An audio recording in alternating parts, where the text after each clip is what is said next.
So your best known work is a book called The Minority Body, with the subtitle A Theory of Disability. And you yourself have a minority body. You were born with a genetic condition called Ehlers-Danlos Syndrome, which Google tells me about 1 in 5,000 people have.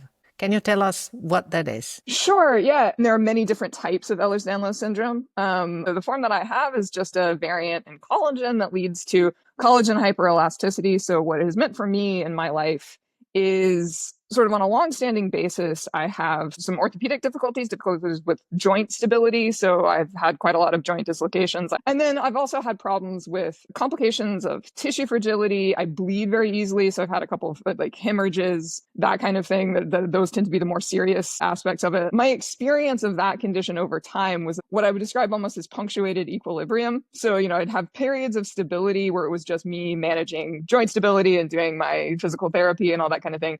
And then, something weird would happen, or I'd have a bleed, or I'd have to have a surgery quite quickly, or that kind of thing. So that has been overall my experience of that condition. Okay, so against that background, you've said that when studying philosophy, I guess at an early stage of your career, the only arguments about disability that you came across were mine and Derek Parfit's. And you added that these views were, quote, kind of shocking to me and kind of hurtful, but also motivating. So I'm sorry that views that I held were hurtful, but I guess I'm glad that they were motivating if it was motivating you to think perhaps about philosophy of disability. But perhaps let's start this by tell me what you found shocking and hurtful in my views and in Derek Parfit's views. Sure, yeah. And I think partly the shock in the sense was like the academic conversations that I had witnessed about disability before then came from the sort of like humanities, disability studies. So I was like, oh, what do philosophers have to say about this? And then I came to this point.